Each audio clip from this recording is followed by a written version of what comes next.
Hello everyone, myself Simran Chaudhary and welcome to all about agriculture. आज हम लोग kharif crop का सेकेंड पार्ट करने वाले हैं, यानी आज हम लोग नेक्स्ट क्रॉप स्टार्ट करने वाले हैं, दैट इज़ मेज़। पिछले में हमने राइस पढ़ा था, उसका कल्टीवेशन देखा था। अब हम लोग पढ़ेंगे मेज़। मेज़ स्टार्ट करते हैं। तो सबसे पहले मेज़ का साइंटिफिक नाम क्या है? तो वो है जिया मेज़। इसका क्रोमोसोम नंबर क्या होता है? तो 2n=20। ये बहुत इंपॉर्टेंट हो जाता है क्योंकि ये हर एग्ज़ाम में आ जाता है कि क्रोमोसोम नंबर ऑफ मेज़ क्या होता है और साइंटिफिक नेम ऑफ मेज़ क्या है। ये मतलब मोस्ट फ्रीक्वेंट आस्किंग क्वेश्चन है। उसके बाद वर्निकुलर नेम, मतलब कि कॉमन नेम। हम मेज़ को और किस किस नाम से जानते हैं? तो दैट इज़ भुट्टा, मकई, मक्का, चोलम, मकाई, इन सब नामों से हम, ये कॉमन नेम्स हो गए, ठीक है। लेकिन अगर आपको साइंटिफिक नेम बोला जाए तो दैट इज़ जिया मेज़।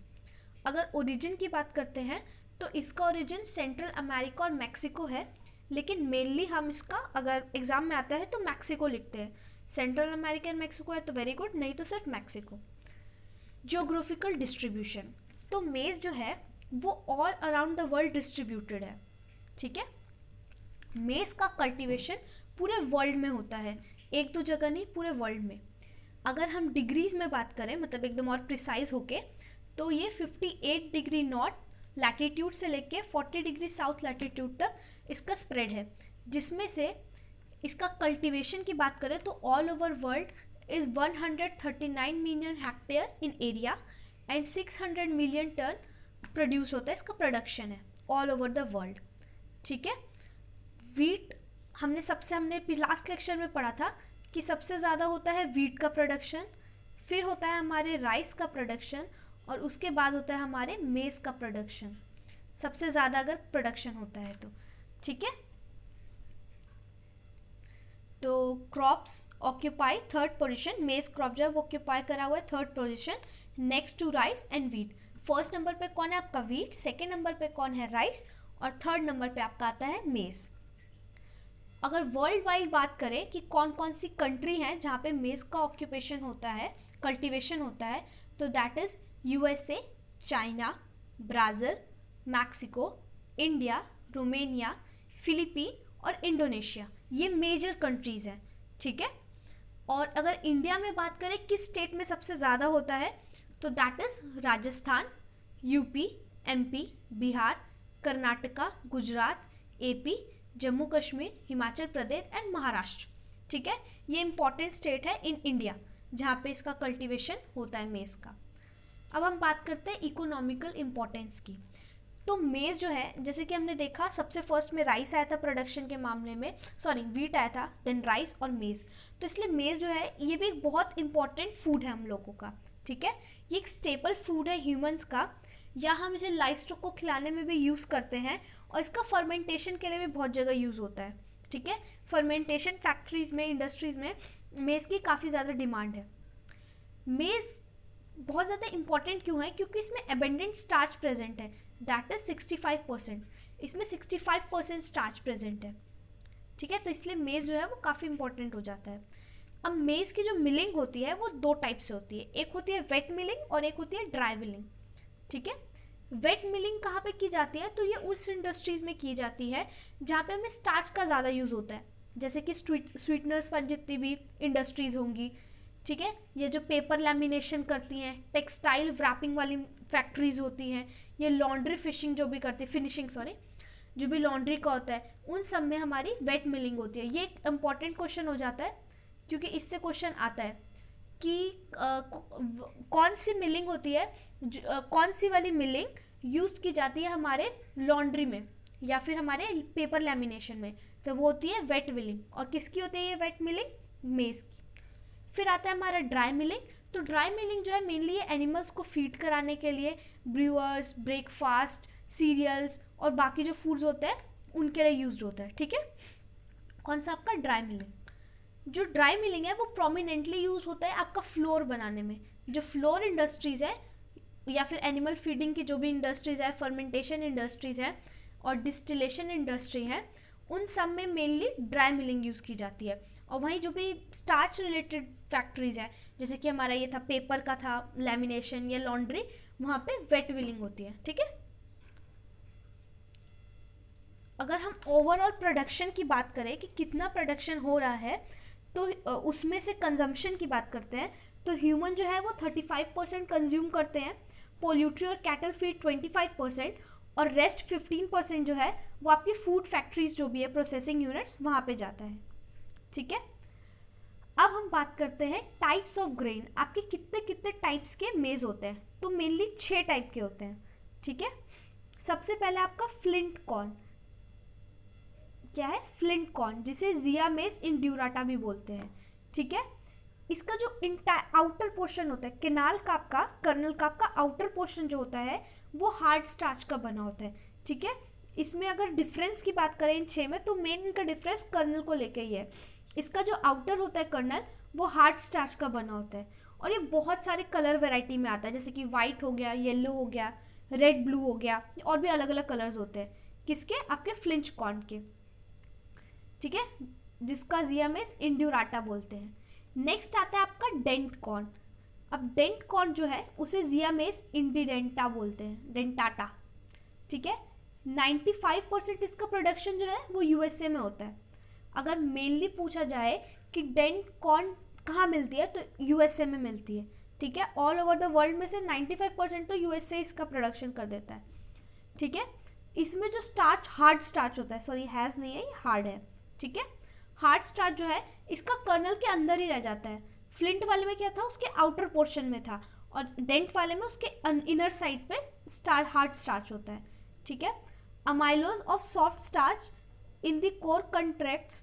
जब हमारा ग्रेन ड्राई होता है, ठीक है, तो उसका जो अमाइलो सॉफ्ट पोर्शन जो होता है, सॉफ्ट स्टार्च, वो कॉन्ट्रैक्ट करता है, जिसकी वजह से उसमें कैरेक्टरिस्टिक डेंट आ जाता है। ठीक है, तो इफ समवन आस्क कि डेंट कॉर्न में कैरेक्टरिस्टिक डेंट जो है वो किसकी वजह से है, तो वो है contraction of amylase soft starch. ठीक है, अमाइलोज स्टार्च के कॉन्ट्रैक्शन की वजह से इसमें डेंट आ जाता है। ठीक है, जो इसका कैरेक्टरिस्टिक फीचर है कर्नल का, इसके डेंट कॉर्न के।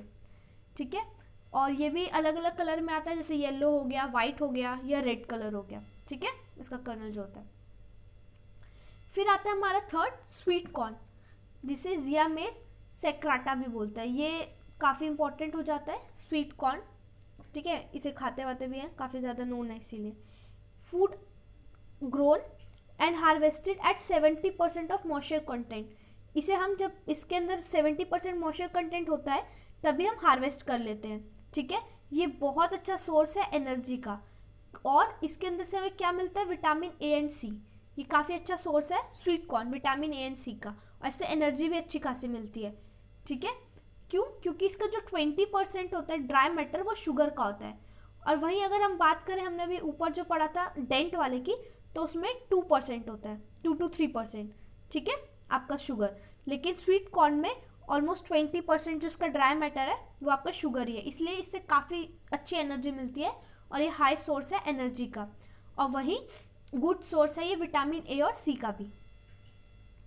फिर नेक्स्ट है हमारा फ्लोर कॉर्न, जिसे कहते हैं जिया मेस अमाइलेसी। ठीक है, इसका कर्नल जो है वो एकदम कंपोज है सॉफ्ट स्टार्च का। ठीक है, और एकदम माइन्यूट या फिर ना के बराबर इसके अंदर हार्ड स्टार्च होता है। ठीक है, देख रहे हैं हम यहाँ हार्ड स्टार्च कैसे कम होता जा रहा है, कम होता जा रहा है। स्टार्टिंग वाला एकदम आउटर तक था, फिर नेक्स्ट जो हमने पढ़ा उसके अंदर अंदर तक हार्ड स्टार्च था कर्नल में, सिर्फ कर्नल के अंदर था।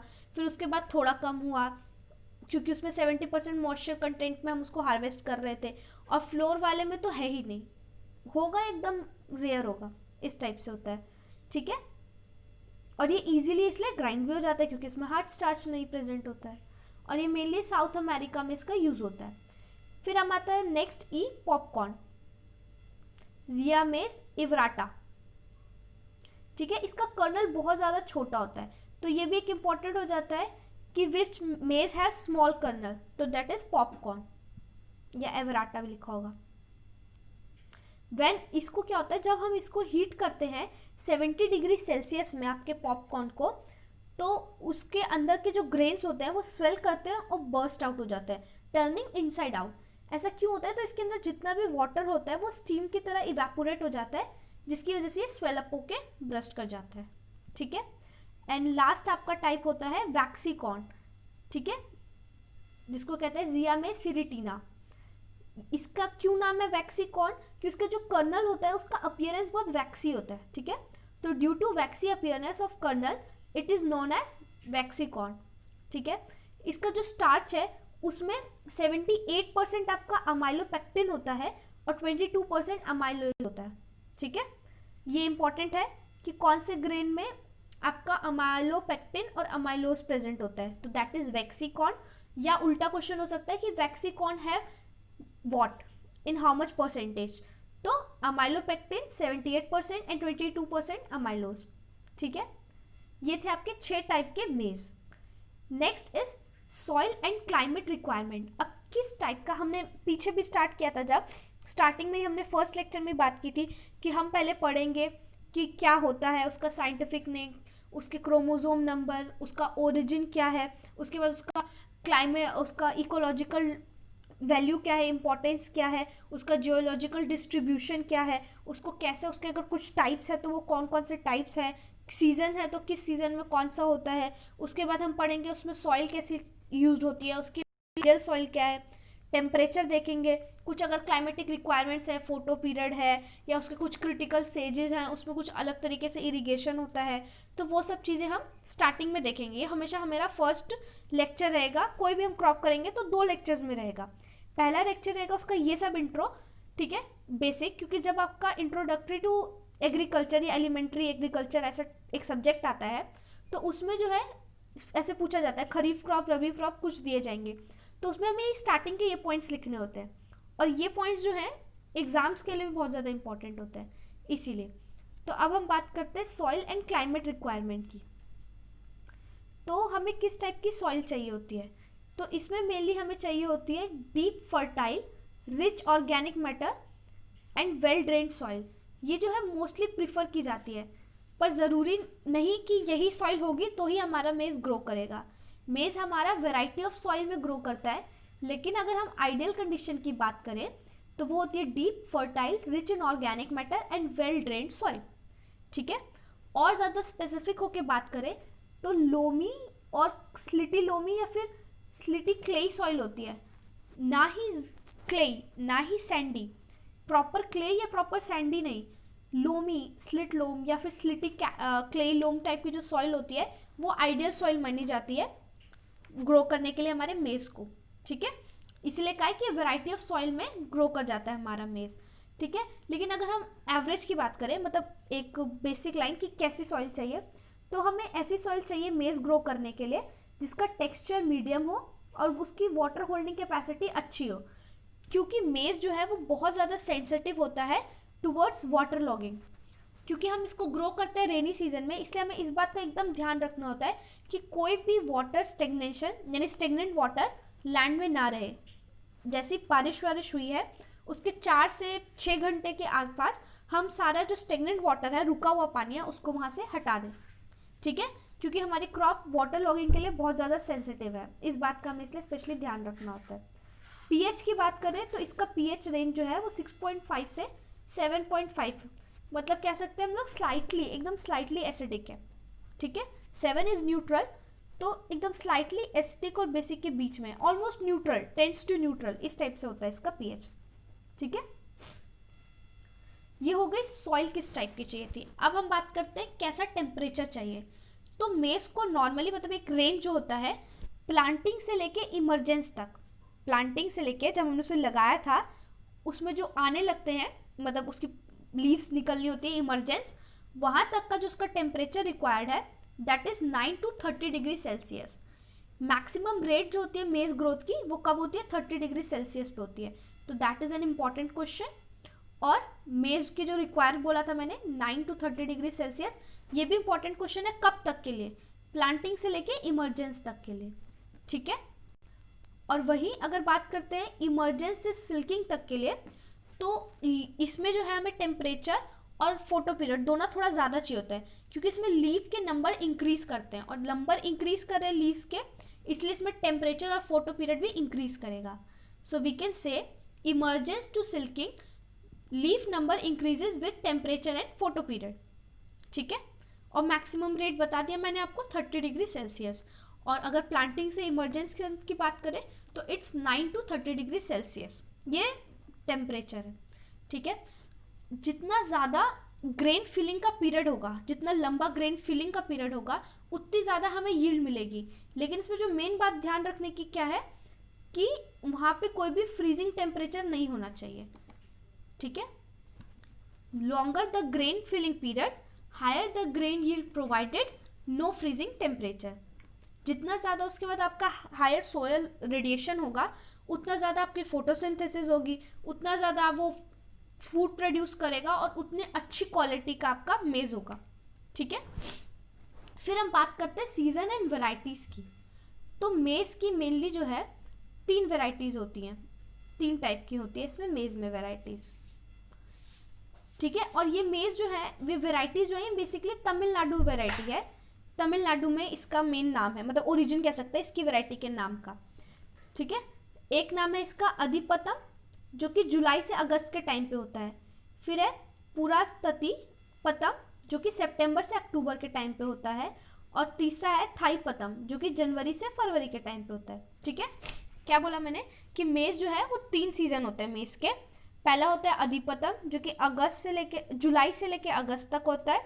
फिर होता है पुरुस्तति पतम, जो कि सितंबर से अक्टूबर, एंड देन थाई पतम, जो कि जनवरी से लेके फरवरी तक होता है, ठीक है। ये 3 वेराइटीज़ होती हैं।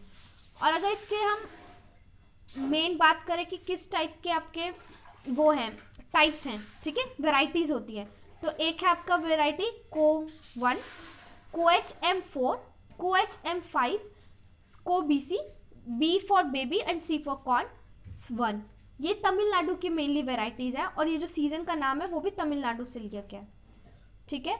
तो ये हमने फर्स्ट लेक्चर कंप्लीट किया। इसमें हमने बात की सारे कि कैसे आपका खरीफ क्रॉप होता है, मतलब मेज़ में, उसका scientific name, chromosome number, common name, geographical distribution, origin, उसकी इकोनॉमिकल इम्पोर्टेंस, कितने टाइप के होते हैं, कैसा उसको सॉइल चाहिए, क्लाइमेट चाहिए, टेम्परेचर चाहिए, कितने डिग्री से कितने डिग्री पे रहता है, इसका सीज़न और वैरायटी कैसी होती है। ये नेक्स्ट लेक्चर में हम पढ़ेंगे इसकी कल्चरल प्रैक्टिसेस। 2 टाइप की होती है, इरिगेटेड और रेनफेड। एक जो टोटल रेन पे डिपेंड करती है, और इरिगेशन वाली जिसको हम पानी देके करते हैं, ठीक है, वेल ट्यूब्स वगैरह से। तो इन दोनों को हम नेक्स्ट लेक्चर में पढ़ेंगे। Thanks for watching.